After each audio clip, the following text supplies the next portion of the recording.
নমস্কার বন্ধুরা, কেমন আছেন সবাই? আশা করি সবাই ভালো আছেন। লাবণ্য রান্নাঘরে আপনাদেরকে স্বাগত জানাই। তো বন্ধুরা, আজকে আমি ইলিশের লেজ ভর্তা রেসিপি শেয়ার করছি আপনাদের মাঝে।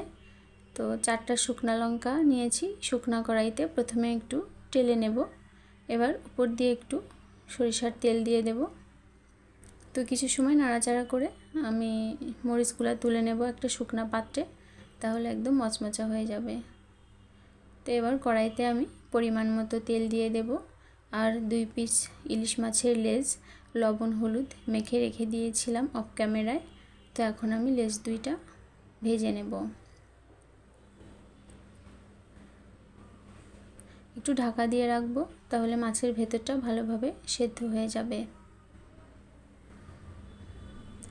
তো একটু ওলটপালট করে মাছের 2 পাশটা ভালো করে ভেজে নেব।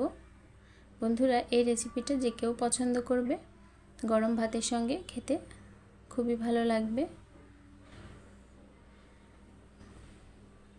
তো মাছের পিসগুলো ভাজা হয়ে গিয়েছে, এখন আমি তুলে নেব। তো এখানে আমি পেঁয়াজ, ধনেপাতা, কাঁচা লঙ্কা কেটে নিয়েছিলাম। তো ওই তেলের মধ্যেই দিয়ে দিলাম পেঁয়াজ কুচি। 2 থেকে 3টা পেঁয়াজ নিয়েছি। দিয়ে দেব লবণ। মাছ মাখার সময় লবণ দিয়েছি, আর এখন পেঁয়াজ ভাজার সময় লবণ দিয়ে দিলাম। ভর্তা করার সময় আলাদা করে আর লবণ দেওয়ার প্রয়োজন হবে না। তো পেঁয়াজটা কিছু সময় ধরে এরকম লাল করে ভেজে নিয়েছি, এখন তুলে নেব। এর থেকে বেশি ভাজবো না, তাহলে পুড়ে যেতে পারে।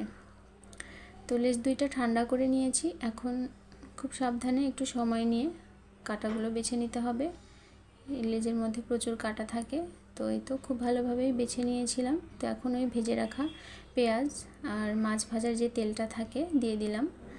2টা শুকনা লঙ্কা দিয়েছি আর দিয়ে দিলাম ধনেপাতা। এখন খুব ভালোভাবে এরকম চটকে চটকে মেখে নেব। লবণ কিন্তু দেব না, আগেই দিয়ে দিয়েছি পেঁয়াজ ভাজার সময়। তো এবারে আমি দিয়ে দেব সামান্য কাঁচা পেঁয়াজ আর একটা পরিমাণ কাঁচা লঙ্কা কুচি করে নিয়েছিলাম। খাবার সময় কাঁচা পেঁয়াজ মুখে পড়লে বেশি ভালো লাগবে বন্ধুরা। তো কিছু সময় এভাবে মেখে নিয়ে নিলাম। তৈরি হয়ে গেল ইলিশের লেজ ভর্তা। তো বন্ধুরা, আপনারা এভাবে তৈরি করে খেয়ে দেখতে পারেন, গরম ভাতের সঙ্গে দুর্দান্ত লাগে। তো ভিডিওটি ভালো লাগলে চ্যানেলের পাশেই থাকবেন। পরবর্তীতে আবার নতুন কোনো ভিডিও নিয়ে আপনাদের মাঝে হাজির হব। সবাই ভালো থাকবেন, সুস্থ থাকবেন। ধন্যবাদ সবাইকে।